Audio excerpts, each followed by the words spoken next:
Jane Eyre by Charlotte Brontë. Chapter 32. I continued the labors of the village school as actively and faithfully as I could. It was truly hard work at first. Some time elapsed before, with all my efforts, I could comprehend my scholars and their nature. Wholly untaught, with faculties quite torpid, they seemed to me hopelessly dull, and, at first sight, all dull alike. But I soon found I was mistaken. There was a difference amongst them as amongst the educated, and when I got to know them, and they me, this difference rapidly developed itself. Their amazement at me, my language, my rules and ways once subsided, I found some of these heavy-looking, gaping rustics wake up into sharp-witted girls enough. Many showed themselves obliging, and amiable too, and I discovered amongst them not a few examples of natural politeness and innate self-respect, as well as of excellent capacity, that won my goodwill and my admiration.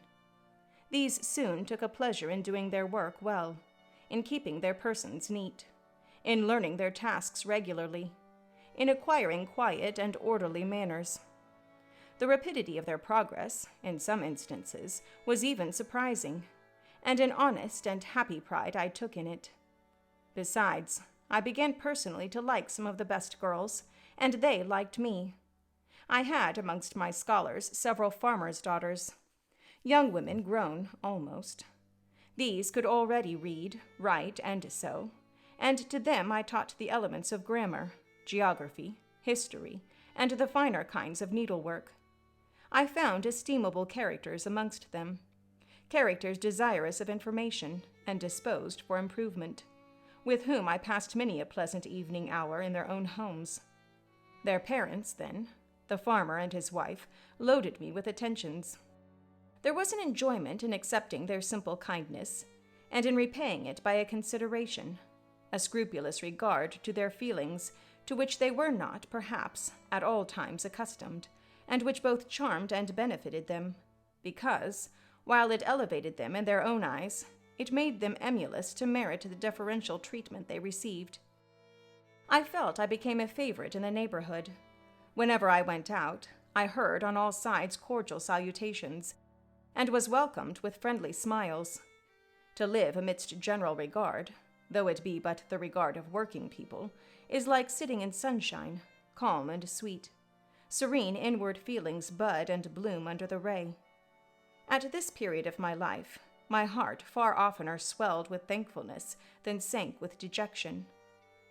And yet, reader, to tell you all, in the midst of this calm, this useful existence, after a day passed in honorable exertion amongst my scholars, an evening spent in drawing or reading contentedly alone, I used to rush into strange dreams at night. Dreams many-colored, agitated, full of the ideal, the stirring, the stormy. Dreams where, amidst unusual scenes, charged with adventure, with agitating risk and romantic chance, I still, again and again met Mr. Rochester, always at some exciting crisis, and then the sense of being in his arms, hearing his voice, meeting his eye, touching his hand and cheek, loving him, being loved by him. The hope of passing a lifetime at his side would be renewed with all its first force and fire. Then I awoke. Then I recalled where I was and how situated. Then I rose up on my curtainless bed, trembling and quivering, and then the still, dark night witnessed the convulsion of despair and heard the burst of passion. By 9 o'clock the next morning I was punctually opening the school, tranquil, settled, prepared for the steady duties of the day. Rosamond Oliver kept her word in coming to visit me.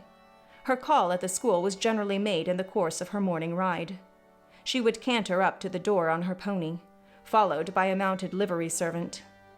Anything more exquisite than her appearance, in her purple habit, with her Amazon's cap of black velvet placed gracefully above the long curls that kissed her cheek and floated to her shoulders, can scarcely be imagined. and it was thus she would enter the rustic building, and glide through the dazzled ranks of the village children. She generally came at the hour when Mr. Rivers was engaged in giving his daily catechizing lesson. Keenly, I fear, did the eye of the visitress pierce the young pastor's heart. A sort of instinct seemed to warn him of her entrance, even when he did not see it. And when he was looking quite away from the door, if she appeared at it, his cheek would glow, and his marble-seeming features, though they refused to relax, changed indescribably, and in their very quiescence became expressive of a repressed fervor, stronger than working muscles or darting glance could indicate. Of course she knew her power. Indeed, he did not, because he could not conceal it from her. In spite of his Christian stoicism, when she went up and addressed him and smiled gaily, encouragingly, even fondly in his face, his hand would tremble and his eye burn. He seemed to say with his sad and resolute look, if he did not say it with his lips, "I love you, and I know you prefer me. It is not despair of success that keeps me dumb. If I offered my heart, I believe you would accept it. But that heart is already laid on a sacred altar. The fire is arranged round it. It will soon be no more than a sacrifice consumed." And then she would pout like a disappointed child. A pensive cloud would soften her radiant vivacity. She would withdraw her hand hastily from his, and turn in transient petulance from his aspect at once so heroic and so martyr-like. St. John, no doubt, would have given the world to follow, recall, retain her, when she thus left him. But he would not give one chance of heaven, nor relinquish for the Elysium of her love one hope of the true, eternal paradise. Besides, he could not bound all that he had in his nature, the rover, the aspirant, the poet, the priest, in the limits of a single passion. He could not, he would not, renounce his wild field of mission warfare for the parlors and the peace of Vale Hall. I learnt so much from himself, in an inroad I once, despite his reserve, had the daring to make on his confidence. Miss Oliver already honored me with frequent visits to my cottage. I had learnt her whole character, which was without mystery or disguise. She was coquettish, but not heartless, exacting, but not worthlessly selfish. She had been indulged from her birth, but was not absolutely spoilt. She was hasty, but good-humored. Vain, she could not help it, when every glance in the glass showed her such a flush of loveliness, but not affected. Liberal-handed, innocent of the pride of wealth, ingenuous, sufficiently intelligent, gay, lively, and unthinking. She was very charming, in short, even to a cool observer of her own sex like me. But she was not profoundly interesting or thoroughly impressive. A very different sort of mind was hers from that, for instance, of the sisters of St. John.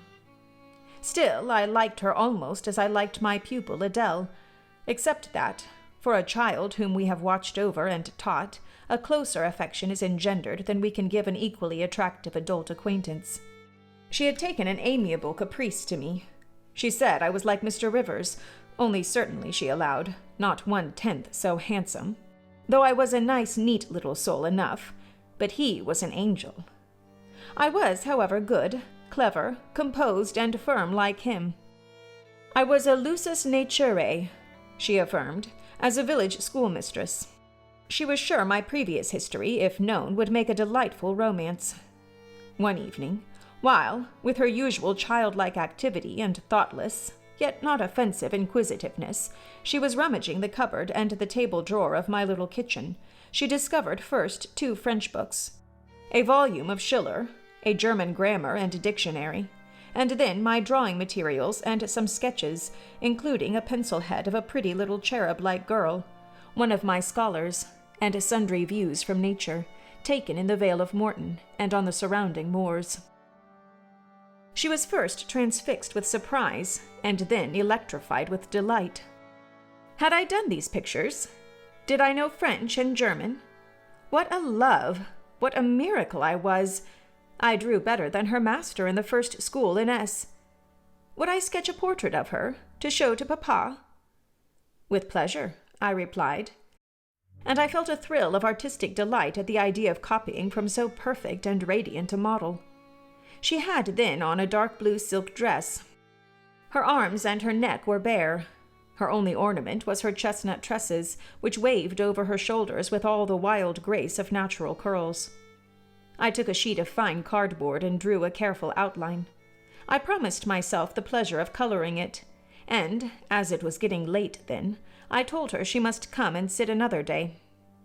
She made such a report of me to her father that Mr. Oliver himself accompanied her the next evening. A tall, massive-featured, middle-aged, and gray-headed man, at whose side his lovely daughter looked like a bright flower near a hoary turret.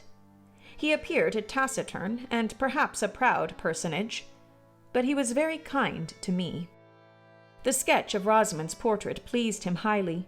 He said I must make a finished picture of it. He insisted, too, on my coming the next day to spend the evening at Vale Hall. I went.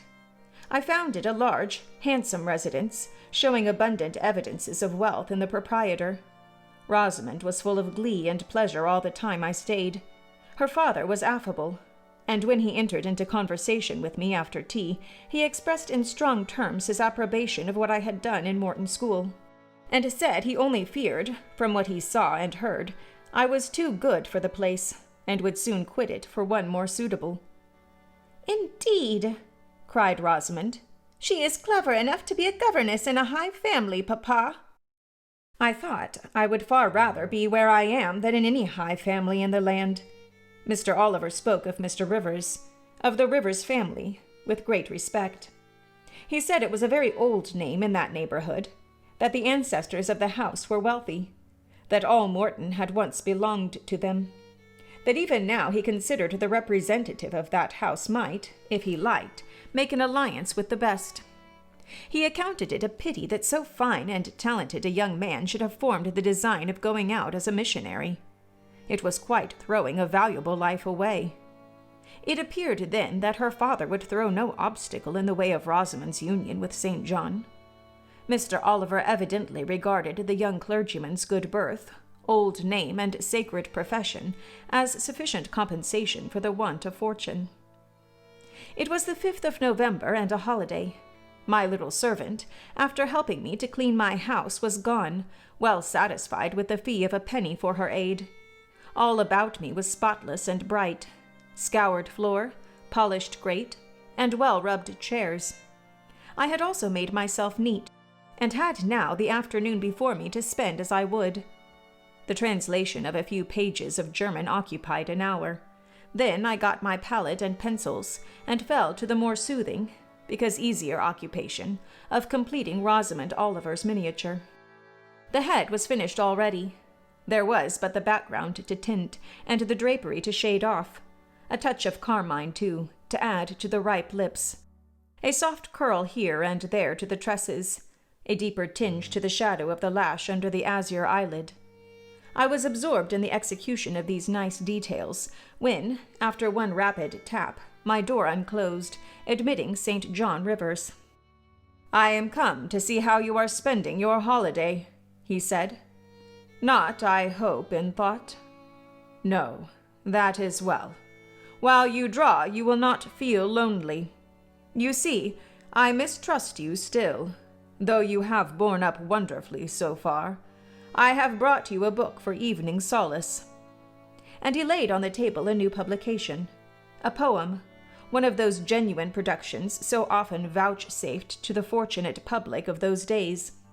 The golden age of modern literature. Alas, the readers of our era are less favored. But courage. I will not pause either to accuse or repine. I know poetry is not dead, nor genius lost, nor has Mammon gained power over either, to bind or slay. They will both assert their existence, their presence, their liberty and strength again one day. Powerful angels, safe in heaven. They smile when sordid souls triumph and feeble ones weep over their destruction. Poetry destroyed, genius banished, No. Mediocrity? No. Do not let envy prompt you to the thought. No. They not only live, but reign and redeem. And without their divine influence spread everywhere, you would be in hell, the hell of your own meanness. While I was eagerly glancing at the bright pages of Marmion, for Marmion it was, St. John stooped to examine my drawing. His tall figure sprang erect again with a start. He said nothing. I looked up at him. He shunned my eye. I knew his thoughts well, and could read his heart plainly. At the moment I felt calmer and cooler than he. I had then temporarily the advantage of him, and I conceived an inclination to do him some good, if I could. With all his firmness and self-control, thought I, he tasks himself too far, locks every feeling and pang within, expresses, confesses, imparts nothing. I am sure it would benefit him to talk a little about this sweet Rosamond, whom he thinks he ought not to marry. I will make him talk. I said first, "Take a chair, Mr. Rivers," but he answered, as he always did, that he could not stay. "Very well," I responded mentally. "Stand if you like. But you shall not go just yet. I am determined. Solitude is at least as bad for you as it is for me. I'll try if I cannot discover the secret spring of your confidence, and find an aperture in that marble breast through which I can shed one drop of the balm of sympathy." "Is this portrait like?" I asked bluntly. "Like? Like whom? I did not observe it closely." "You did, Mr. Rivers." He almost started at my sudden and strange abruptness. He looked at me astonished. "Oh, that is nothing yet," I muttered within. "I don't mean to be baffled by a little stiffness on your part. I am prepared to go to considerable lengths." I continued, "You observed it closely and distinctly, but I have no objection to your looking at it again," and I rose and placed it in his hand. "A well-executed picture," he said. "Very soft, clear coloring, very graceful and correct drawing." Yes, I know all that, but what of the resemblance? Who is it like?" Mastering some hesitation, he answered, "Miss Oliver, I presume?" "Of course. And now, sir, to reward you for the accurate guess, I will promise to paint you a careful and faithful duplicate of this very picture, provided you admit that the gift would be acceptable to you. I don't wish to throw away my time and trouble on an offering you would deem worthless." He continued to gaze at the picture. The longer he looked, the firmer he held it, the more he seemed to covet it. "It is like," he murmured. "The eye is well managed. The color, light, expression are perfect. It smiles." "Would it comfort or would it wound you to have a similar painting? Tell me that. When you are at Madagascar or at the Cape or in India, would it be a consolation to have that memento in your possession? Or would the sight of it bring recollections calculated to enervate and distress?" He now furtively raised his eyes.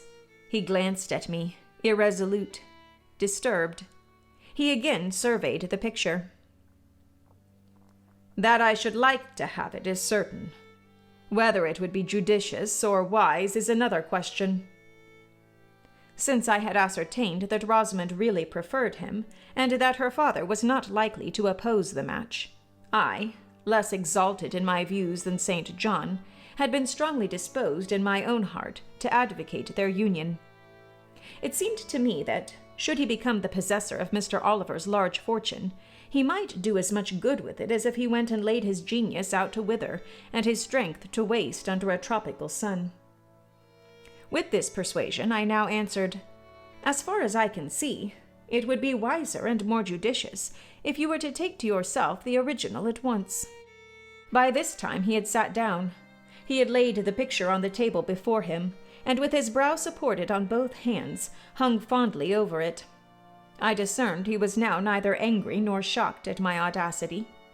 I saw even that to be thus frankly addressed on a subject he had deemed unapproachable, to hear it thus freely handled, was beginning to be felt by him as a new pleasure, an unhoped-for relief.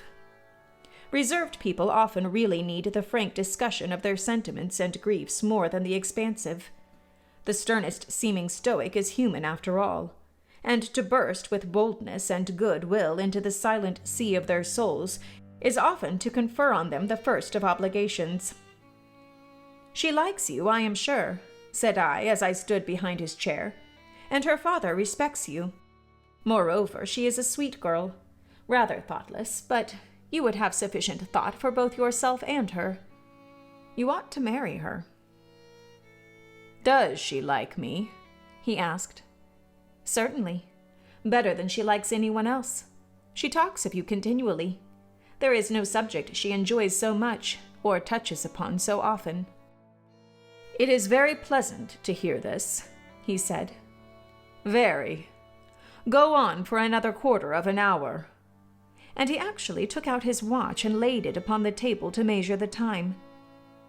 "But where is the use of going on?" I asked, "when you are probably preparing some iron blow of contradiction, or forging a fresh chain to fetter your heart?" "Don't imagine such hard things. Fancy me yielding and melting, as I am doing.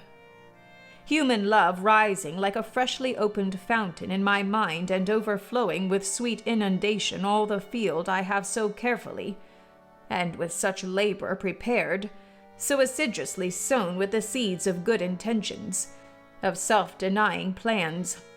And now it is deluged with a nectarous flood, the young germs swamped, delicious poison cankering them. Now I see myself stretched on an ottoman in the drawing-room at Vale Hall, at my bride Rosamond Oliver's feet. She is talking to me with her sweet voice, gazing down on me with those eyes your skillful hand has copied so well, smiling at me with those coral lips. She is mine. I am hers. This present life and passing world suffice to me. Hush. Say nothing. My heart is full of delight. My senses are entranced. Let the time I marked pass in peace." I humored him. The watch ticked on. He breathed fast and low. I stood silent. Amidst this hush the quarter sped. He replaced the watch, laid the picture down, rose and stood on the hearth. "Now," said he, "that little space was given to delirium and delusion. I rested my temples on the breast of temptation, and put my neck voluntarily under her yoke of flowers. I tasted her cup. The pillow was burning. There is an asp in the garland. The wine has a bitter taste. Her promises are hollow, her offers false. I see and know all this." I gazed at him in wonder. "It is strange," pursued he, "that while I love Rosamond Oliver so wildly, with all the intensity, indeed, of a first passion, the object of which is exquisitely beautiful, graceful, and fascinating, I experience at the same time a calm, unwarped consciousness that she would not make me a good wife, that she is not the partner suited to me, that I should discover this within a year after marriage, and that 12 months' rapture would succeed a lifetime of regret. This I know." "Strange indeed," I could not help ejaculating. "While something in me," he went on, "is acutely sensible to her charms, something else is as deeply impressed with her defects. They are such that she could sympathize in nothing I aspired to, cooperate in nothing I undertook. Rosamond a sufferer, a laborer, a female apostle. Rosamond a missionary's wife? No. But you need not be a missionary. You might relinquish that scheme." "Relinquish? What? My vocation? My great work? My foundation laid on earth for a mansion in heaven? My hopes of being numbered in the band who have merged all ambitions in the glorious one of bettering their race, of carrying knowledge into the realms of ignorance, of substituting peace for war, freedom for bondage, religion for superstition, the hope of heaven for the fear of hell. Must I relinquish that? It is dearer than the blood in my veins. It is what I have to look forward to, and to live for. After a considerable pause, I said, "And Miss Oliver? Are her disappointment and sorrow of no interest to you?" "Miss Oliver is ever surrounded by suitors and flatterers. In less than a month my image will be effaced from her heart.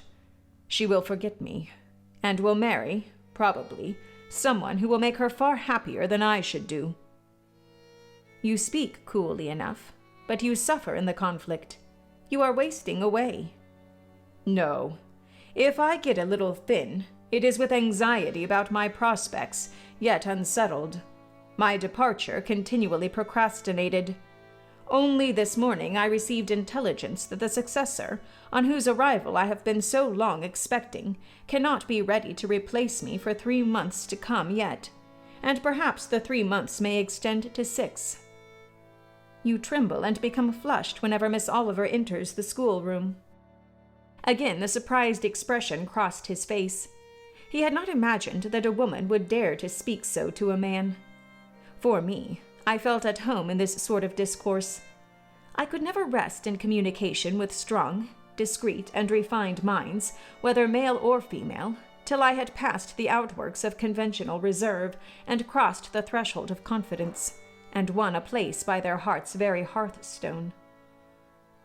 "You are original," said he, "and not timid. There is something brave in your spirit, as well as penetrating in your eye.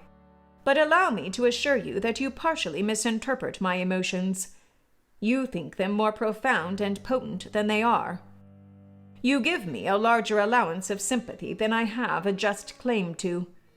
When I color, and when I shake before Miss Oliver, I do not pity myself. I scorn the weakness. I know it is ignoble, a mere fever of the flesh, not, I declare, the convulsion of the soul. That is just as fixed as a rock, firm set in the depths of a restless sea. Know me to be what I am, a cold, hard man." I smiled incredulously. "You have taken my confidence by storm," he continued, "and now it is much at your service. I am simply, in my original state, stripped of that blood-bleached robe with which Christianity covers human deformity. A cold, hard, ambitious man. Natural affection only, of all the sentiments, has permanent power over me. Reason, and not feeling, is my guide. My ambition is unlimited. My desire to rise higher, to do more than others, insatiable. I honor endurance, perseverance, industry, talent, because these are the means by which men achieve great ends and mount to lofty eminence. I watch your career with interest because I consider you a specimen of a diligent, orderly, energetic woman, not because I deeply compassionate what you have gone through, or what you will still suffer." "You would describe yourself as a mere pagan philosopher," I said. "No. There is this difference between me and deistic philosophers. I believe, and I believe the gospel. You missed your epithet. I am not a pagan, but a Christian philosopher, a follower of the sect of Jesus. As his disciple, I adopt his pure, his merciful, his benignant doctrines. I advocate them. I am sworn to spread them. Won in youth to religion, she has cultivated my original qualities thus. From the minute germ, natural affection, she has developed the overshadowing tree, philanthropy. From the wild, stringy root of human uprightness, she has reared a due sense of the divine justice. Of the ambition to win power and renown for my wretched self, she has formed the ambition to spread my Master's kingdom, to achieve victories for the standard of the cross. So much has religion done for me, turning the original materials to the best account, pruning and training nature. But she could not eradicate nature, nor will it be eradicated till this mortal shall put on immortality." Having said this, he took his hat, which lay on the table beside my pallet. Once more he looked at the portrait. "She is lovely," he murmured. "She is well named the Rose of the World, indeed." "And may I not paint one like it for you?" "Cui bono? No." He drew over the picture the sheet of thin paper on which I was accustomed to rest my hand in painting, to prevent the cardboard from being sullied. What he suddenly saw on this blank paper it was impossible for me to tell, but something had caught his eye.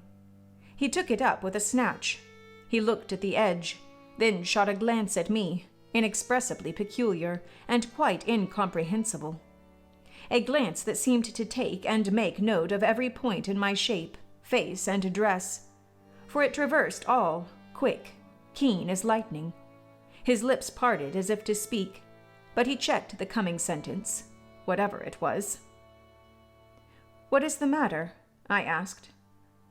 "Nothing in the world," was the reply, and replacing the paper, I saw him dexterously tear a narrow slip from the margin.